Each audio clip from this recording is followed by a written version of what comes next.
Disons à ce Dieu qu'il est semblable à personne, qu'il est incomparable. Alléluia.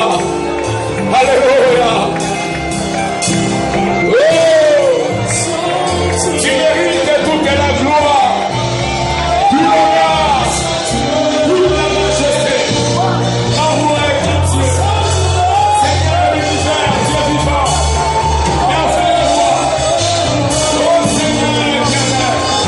Retirez-moi de gloire. Et Dieu de l'univers. Le rocher des âges. Le Dieu vivant. À jamais élevé. À jamais élevé. Oh, roi immortel. Roi de battre la vie. Roi de battre en place. Tu es seul. Tu es seul. Oh, tu es seul. Tu es seul.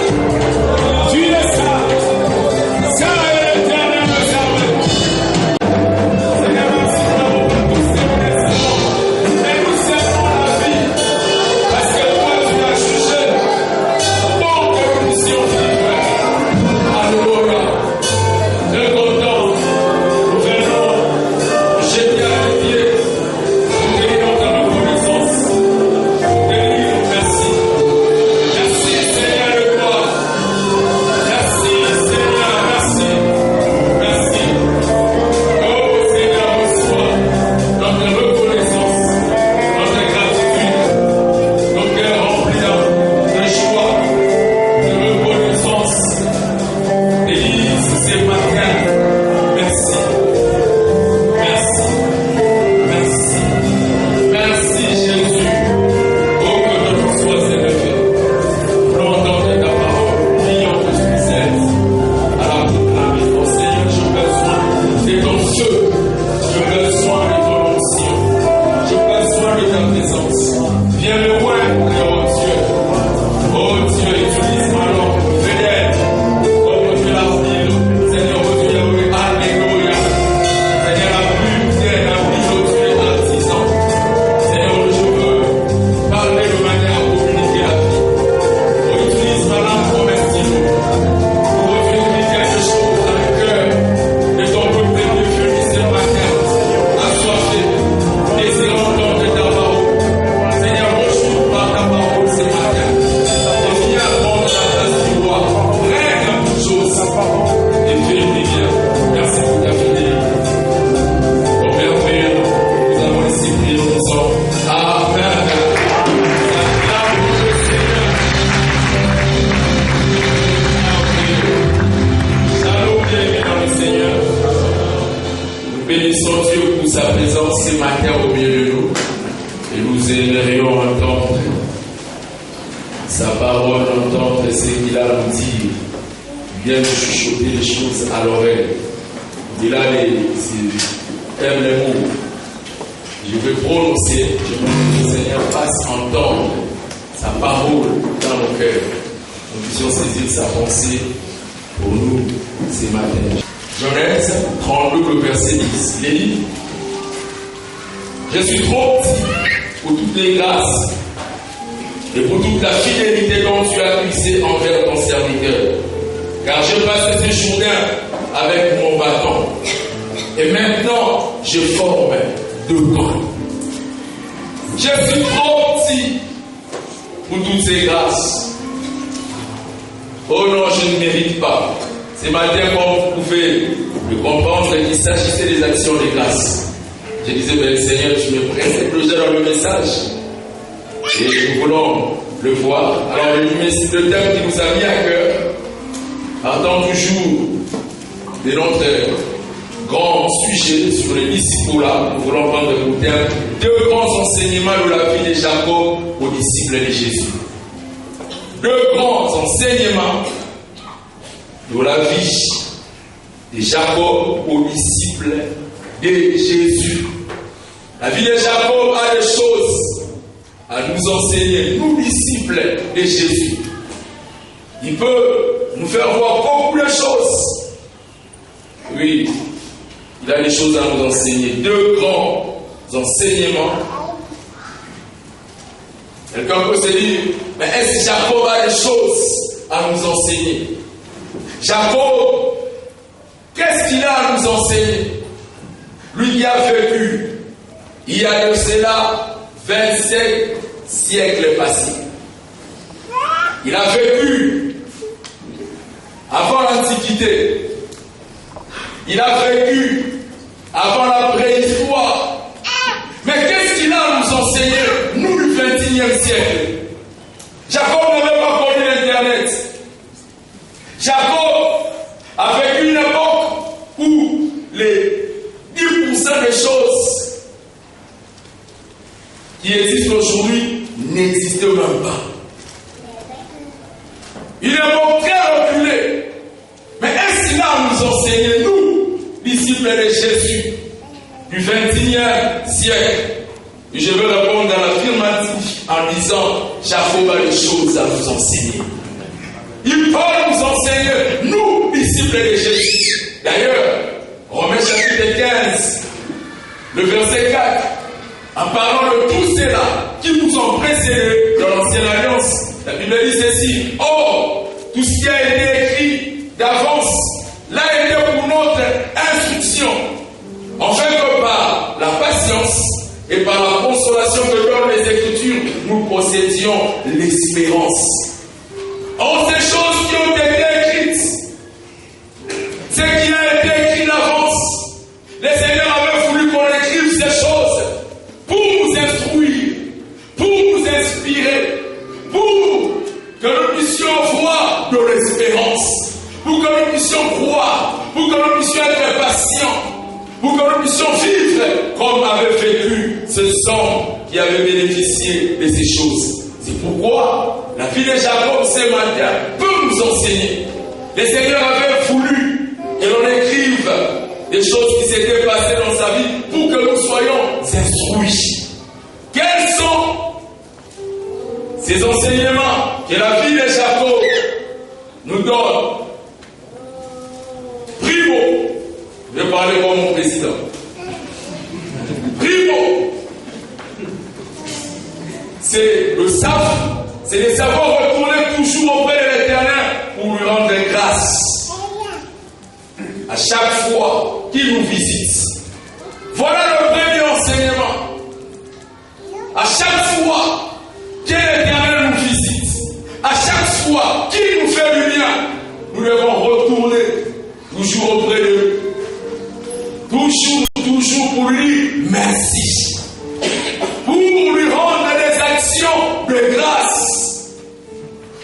C'est ce qui est dit dans la première partie de ces versets que nous venons de lire. Il quittait les pays, le fils de l'Orient, et il devait aller retourner dans sa ville natale. Mais il avait usurpé la bénédiction de son frère Ésaü. Mais maintenant il retourne, il s'est dit, mais qu'est-ce que je veux faire? Comment je peux m'en sortir? Il va sûrement vouloir se venger. Alors il se donne des stratégies. Mais avant de le faire, Jacob rend d'abord grâce à l'Éternel. Il dit, je suis prompti pour toutes les grâces et pour toute la fidélité dont tu as usé envers ton serviteur. Il se rappelle qu'il traversait le Jourdain avec un bâton. Un bâton à la main. Il a traversé le Jourdain. Il n'avait rien. Il passait incognito. Personne pour le remarquer. Mais voilà, Jacob est allé, il a travaillé. Dieu l'a béni. Et quand il retourne, c'est deux camps. C'est deux camps composés de deux femmes. Oui, le contexte de l'époque, c'était normal parce que Moïse avait autorisé. Aujourd'hui, ce n'est pas autorisé. Il retourne avec deux femmes, Rachel et Léa. Il retourne avec 13 fils, plutôt 12 fils et une fille. Dina, on ne mentionne pas trop dans la Bible. Il avait des annexes, des brebis, des chameaux, beaucoup de biens. Et ça formait deux camps. Il dit, quand je passais ces journées, je n'avais qu'un bâton.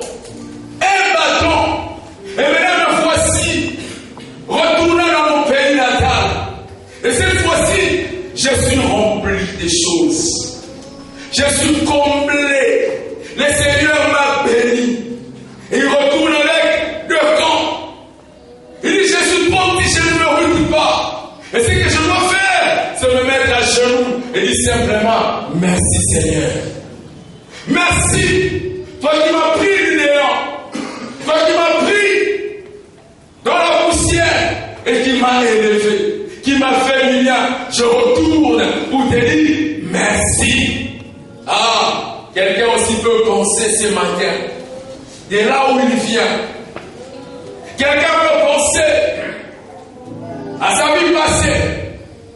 Quelqu'un peut s'imaginer, ou même peut, comme au travers d'un rétroviseur, regarder son passé. Voir comment c'était difficile pour lui. Comment est-ce que Dieu t'a guéri de la maladie? Comment est-ce qu'il t'a fait sortir du célibat? Comment est-ce qu'il t'a fait du bien? Il t'a donné du travail, il t'a donné le diplôme, il t'a donné un bon mariage, il t'a donné les enfants, il t'a donné la bonne santé, il t'a donné la promotion, il t'a donné les affaires, il t'a donné le ministère, il t'a établi. Et quand tu regardes ces choses, tu peux revenir auprès de l'Éternel pour dire merci. Merci. Je me rends grâce. Je suis pauvre si je ne mérite pas. Oui, quelqu'un s'est dit, bon, si les autres peuvent rendre grâce à Dieu parce qu'ils ont expérimenté les choses, moi je n'ai aucune raison pour laquelle je dois dire merci à Dieu, pour laquelle je dois revenir pour rendre les actions de grâce. Je mérite te décourager et te dire que tu te trompes. Tout le monde doit rendre les actions de grâce à l'Éternel. Amen. La plus grande raison pour laquelle nous devons lui dire merci, lui rendre les actions de grâce, c'est pour le souffle de vie. Amen. Parce que nous respirons, parce que nous vivons, nous devons revenir auprès de l'Éternel pour lui dire merci. Si je peux espérer, si je peux vivre, ou même si je peux m'inquiéter, me lamenter, ne sentir pas les aléas de la vie, c'est parce que je suis en train de vivre. S'il m'avait enlevé le souffle de vie, je n'aurais même pas regretté. Donc au lieu de me plaindre des choses qui ne marchent pas, je dois revenir pour dire à Dieu merci. Amen. Je dois chercher les aspects positifs. Je dois chercher à déceler l'intervention de Dieu dans ma vie, même pour de petites choses, et dire à ce Dieu merci. Amen. Jacob rentre, il s'arrête devant le Jourdain. Il dit, ah Jourdain, si tu étais un homme, tu allais te souvenir que c'est le monsieur qui n'a fait 2 ans, il est passé par ici avec un bâton. Il est passé par ici avec un bâton. Aujourd'hui, il a 2 ans. Alors, je ne sais pas comment s'il traversait. Est-ce qu'il y avait le bateau? Il y avait des pirogues. Il y avait un pont qui était jeté pour que les gens traversent. Toujours est-il qu'il devait traverser le Jourdain. Alors là, s'il y avait un pont, on allait arrêter tout le monde pour permettre à la famille de Jacob de passer. Alors qu'il y a quelques années, il était passé par le même pont, traversant le Jourdain avec un bâton. Mais cette fois-ci, ce sont des ânesses, des brebis, des chameaux, des femmes, des enfants, des serviteurs et des servantes. J'ai mis là, j'ai Silva. Ça, c'est la main de Dieu. Ah, moi qui manquais pour dormir, tu peux venir et dire à Dieu, je m'en dis domicile. N'est-ce pas la nation de grâce? Oui, moi qui n'avais pas le nécessaire dans la vie, Dieu me l'a donné. Je ne parle pas de moi, je parle de vous. Je parle de nous tous. Tout le monde doit rendre grâce à l'Éternel. Doit lui dire merci. Seigneur, je ne mérite pas ces choses. Il aime les actions de grâce contre Dieu. Dans le Psaume, chapitre 50, le verset 23, il dit, c'est lui qui offre pour sacrifice des actions de grâce, même glorifie. Psaume 50, 23. C'est lui qui offre pour sacrifice des actions de grâce, mais glorifie. À chaque fois que tu dis merci à Dieu, tu es en train de le glorifier. Tu le magnifies. Il aime ça. Il avait demandé aux enfants d'Israël alors qu'ils traversaient le Jourdain. Alors qu'ils avaient traversé le Jourdain à pied, sous le règne de Josué. Il leur avait demandé dans Josué 4, 7 à 20, de prendre 12 pierres et d'aller construire un monument, de manière à ce que lorsqu'il y aurait des générations futures qui viendraient, que ces générations se souviennent de la traversée du Jourdain. Le Seigneur veut que tu puisses lui bâtir un hôtel ce matin. Que tu dises, je viens avec ces dons, je viens avec ces sacrifices, je viens faire cette offre pour dire à Dieu merci. C'est comme ça qu'on rendait les actions de grâce dans l'ancienne alliance. On venait toujours avec quelque chose pour dire à Dieu merci. Et si ça plus possible dans la nouvelle alliance, nous pouvons venir devant lui avec ce qu'il nous a donné pour lui dire merci. Seigneur, merci. Je te donne ça. J'ai fait un acte pour dire merci. Alléluia. Colossiens chapitre 3, le verset 15. La partie B dit ceci. Soyez reconnaissants. Le Seigneur attend de nous cette reconnaissance. Il dit soyez reconnaissants. Soyez reconnaissants vis-à-vis de moi. Parce que je fais des choses dans vos vies. Je vous donne des choses. Alors j'attends de vous la reconnaissance. Il a fait du bien à dit l'Hébreu. 9 autres sont partis, c'était les Juifs.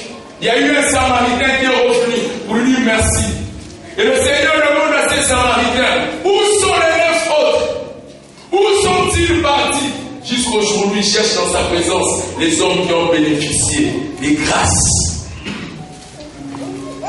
qui ont reçu les grâces, qui ont bénéficié des choses de sa part. Il les cherche dans sa présence. C'est lui qui a prouvé du boulot et dit, où es-tu allé? Que fais-tu avec ton argent? Je te demande seulement les 1 dixième. Mais tu es aussi méchant. Toi tu veux poursuivre les 90%. Alors que je te dis, prends tout, laisse-moi seulement les 1 dixième. Sur les grâces à l'Éternel, en donnant nos offrandes, nos dîmes. Il cherche, où sont-ils partis? Le Seigneur nous cherche.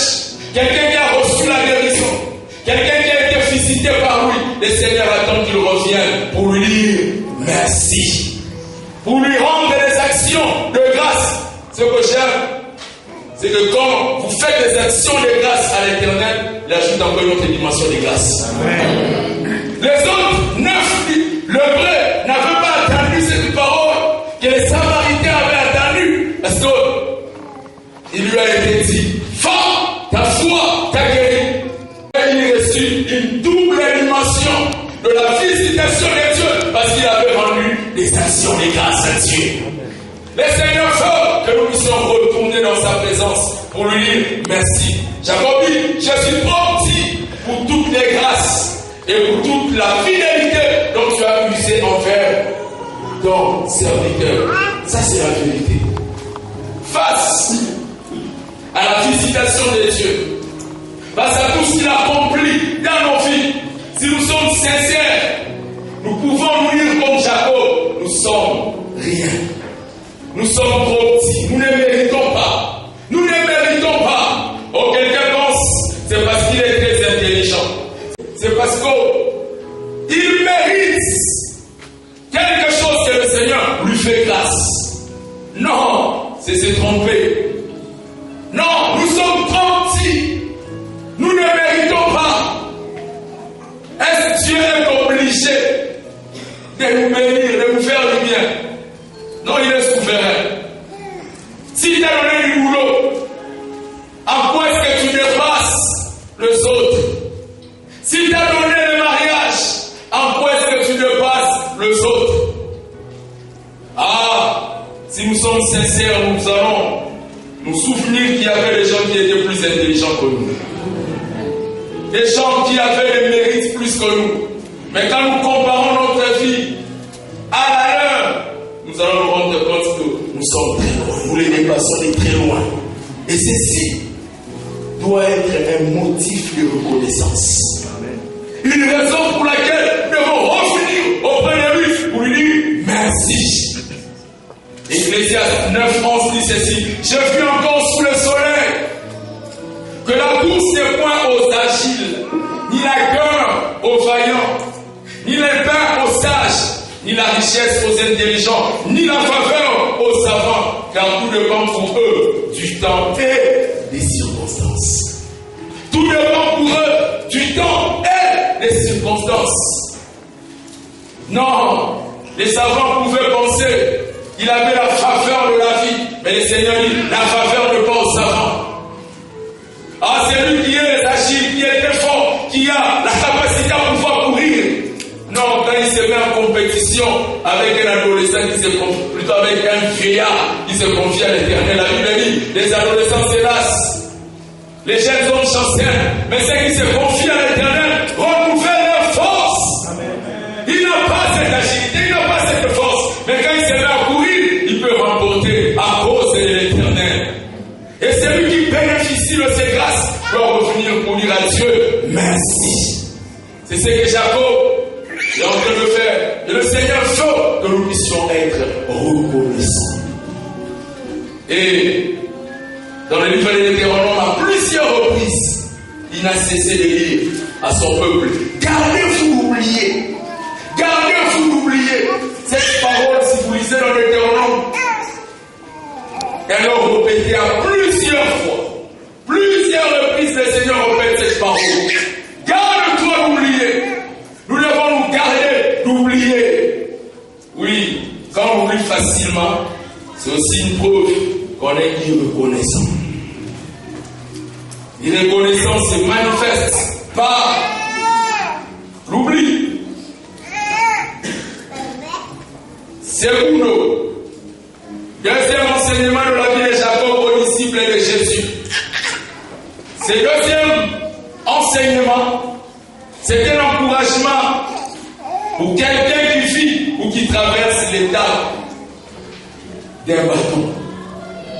C'est un encouragement pour quelqu'un qui souffre, qui pleure, qui n'a pas encore été visité, mais il est en train de traverser ce Jourdain.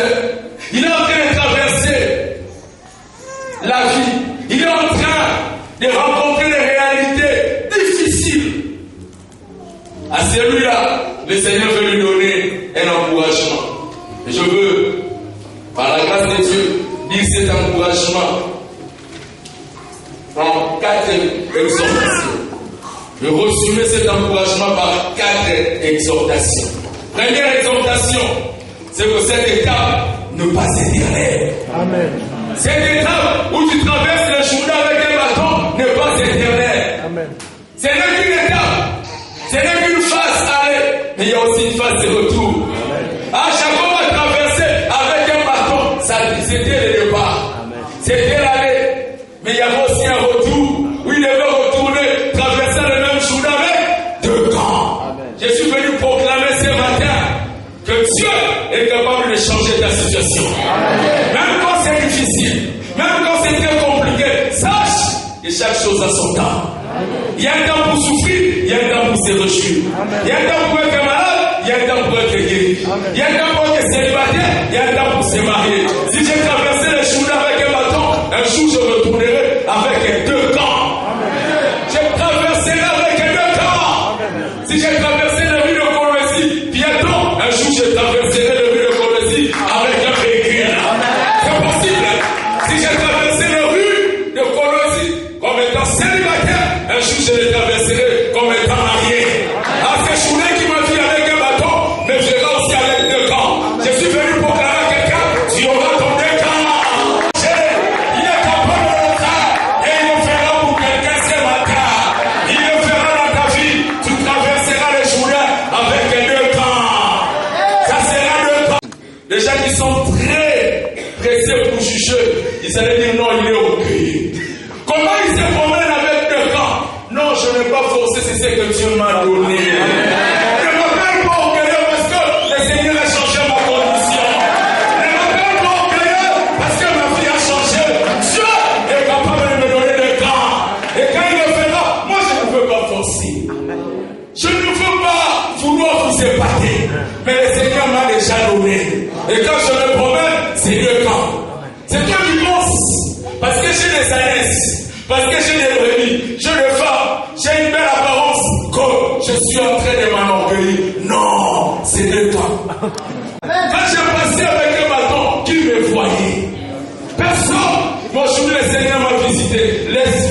réjouir de mes 2 camps. J'ai mes 2 camps et je peux me réjouir parce que le Seigneur m'a donné 2 camps. Ah, c'est une étape de la vie. La traversée avec un bâton n'est pas éternelle.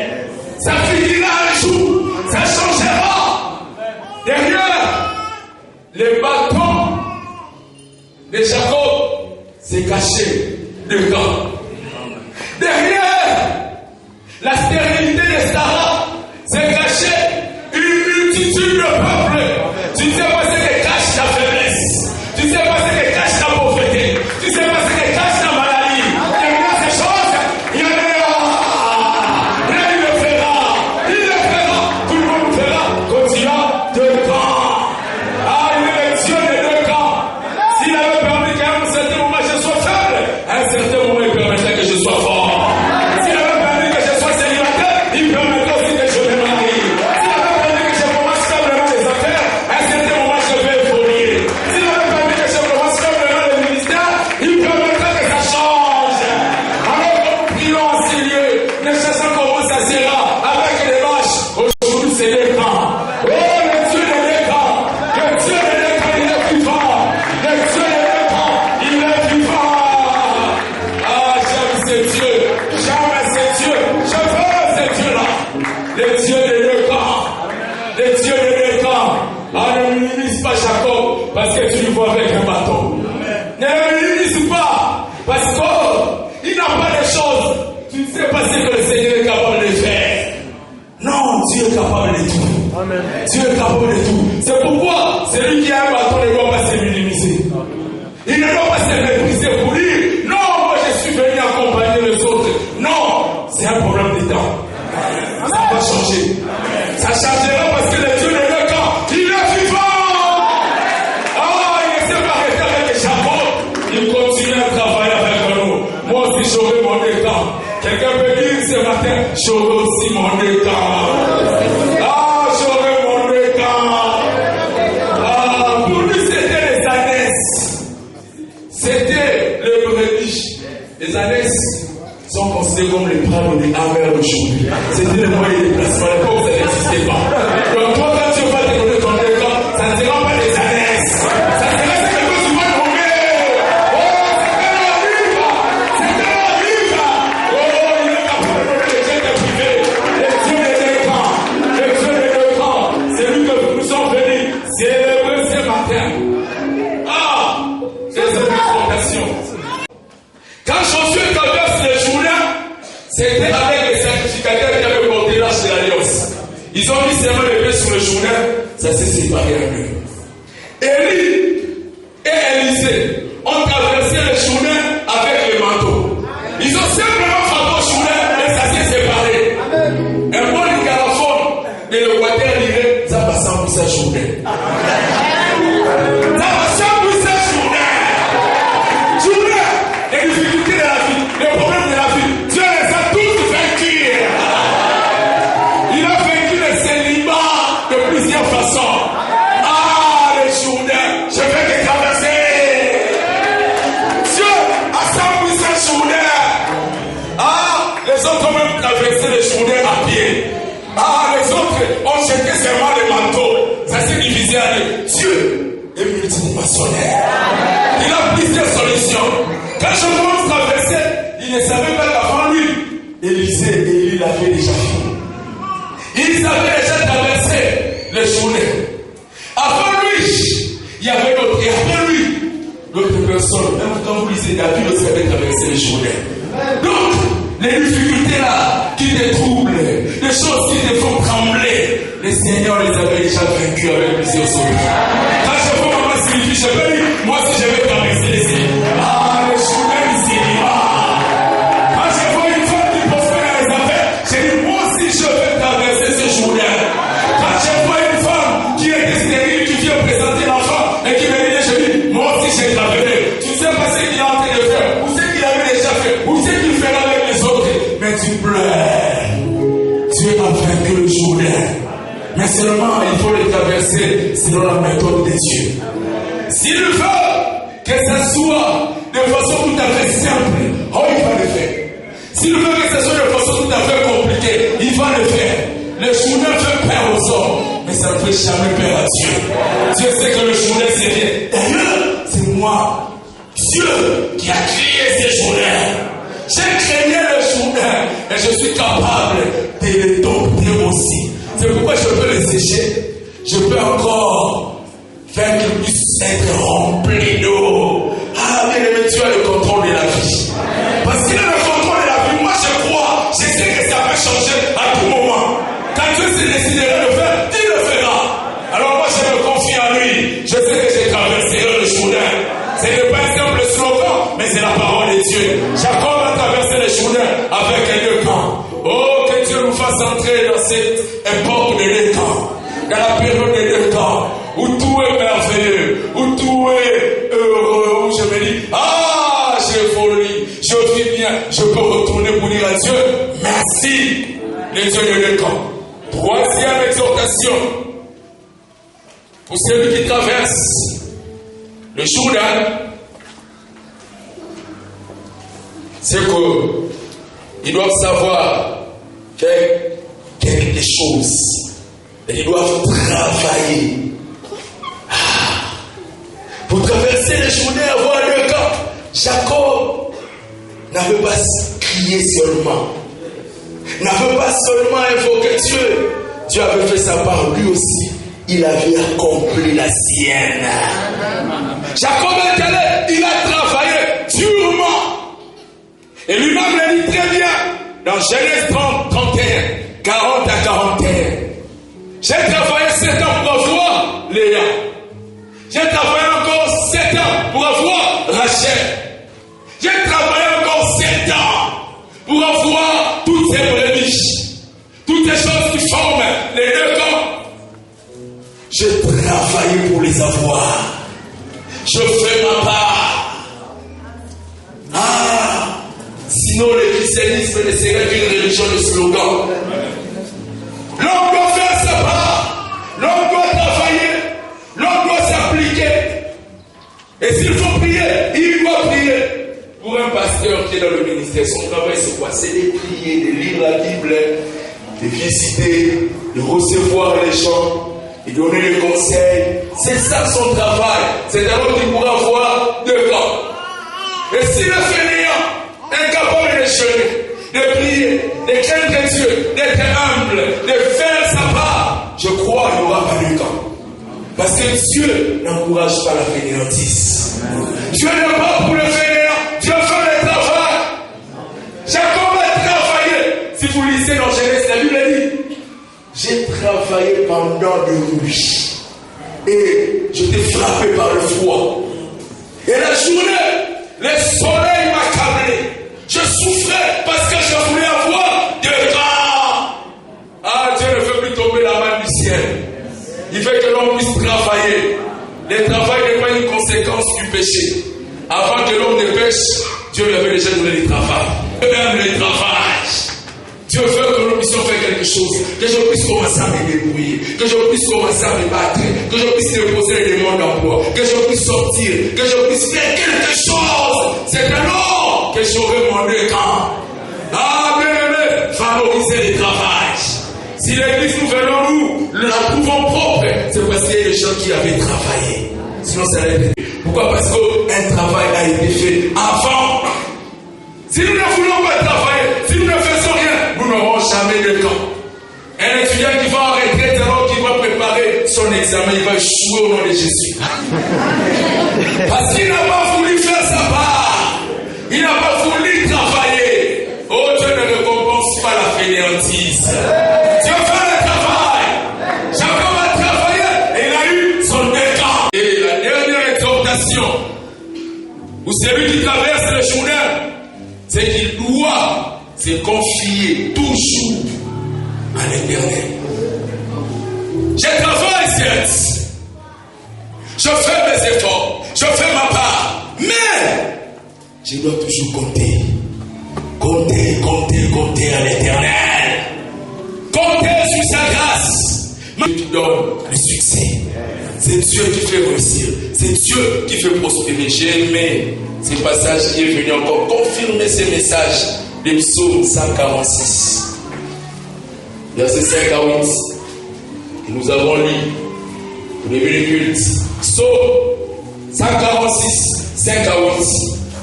Heureux celui qui a pour secours les dieux de Jacob, qui met son espoir à l'Éternel, son Dieu. Il a fait le ciel et la terre, la mer et tout ce qui s'y trouve.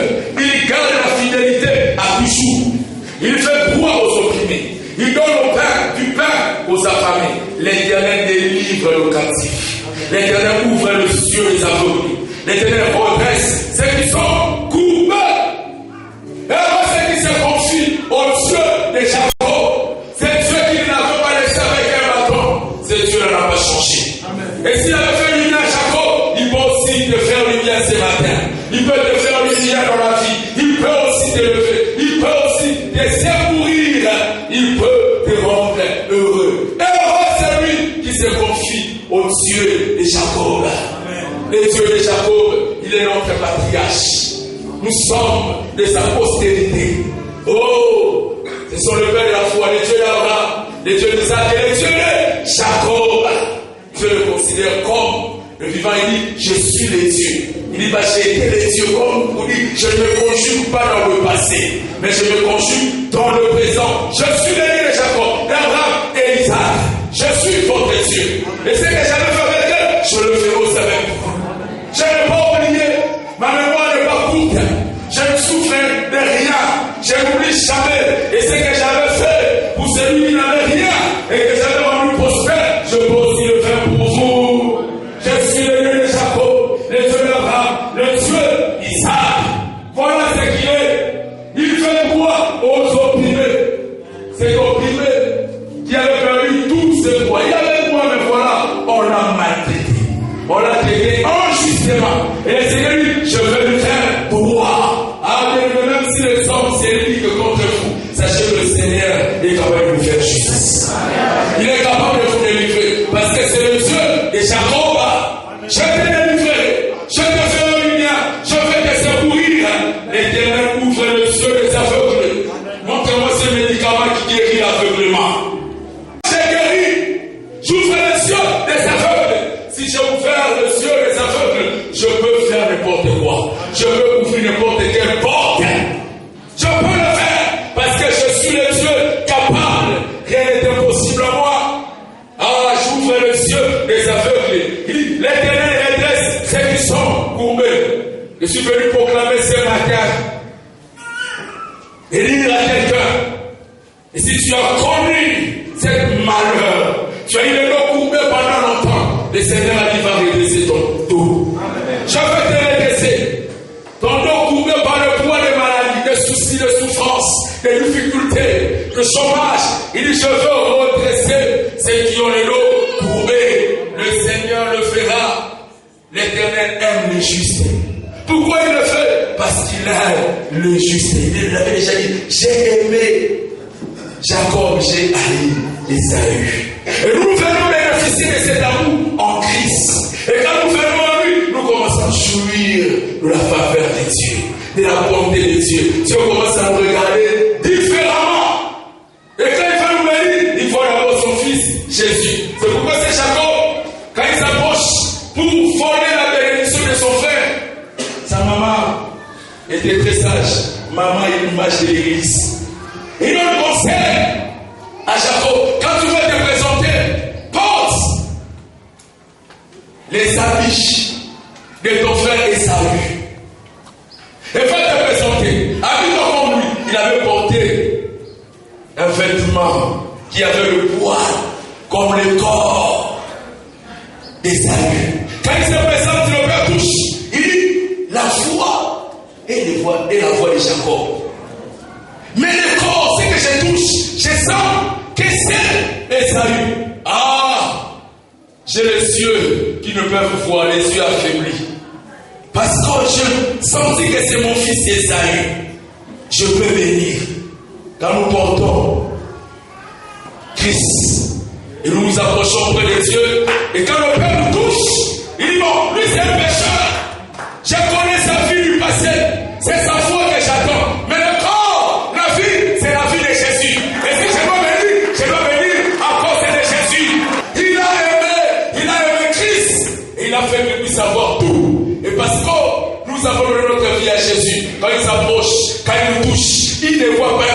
plaisanterie. Mais il faut un grand Jésus. Il faut un grand Jésus. Je peux venir, non à cause de sa famille, non à cause de lui, mais à cause de Jésus. À cause du vêtement qu'il a porté. À cause de poils que je suis en train de toucher. Ce n'est pas Jacob. Mais c'est mon fils Esaü. Oh Dieu, ferme les yeux quand il s'agit de Jésus. Là, il ne tremble même pas. Il bénit directement. Et toutes les bénédictions se reposent en lui. Béni soit Dieu, le Père de notre Seigneur Jésus-Christ, qui nous a béni de toutes sortes de bénédictions dans les lieux célestes en Christ. C'est en Christ que nous avons toutes choses. C'est en lui que nous pouvons jouir des grâces de Dieu et nous pouvons sortir, traverser le Jourdain avec un nœud camp. Il est temps que nous puissions vivre avec ces choses. Est-ce que quelqu'un peut s'élever pour dire à Dieu merci? Merci pour Jésus. Merci pour les deux camps. Ces deux camps sont en Christ. Et parce que j'ai Christ, je peux avoir droit à ces deux camps. Je peux avoir droit. Je peux participer. Je peux jouir à ces choses le meilleur. Bien-aimé, commence à élever Jésus. Commence à l'élever. Il est le Dieu des deux camps. Il est le Seigneur qui change la vie des hommes. Il est le Seigneur qui ouvre les portes. Il est le Seigneur qui sait faire ce qui est donne et ce qui est bat. Il est glorieux. Magnifions le nom de Jésus. Le Seigneur qui donne le temps.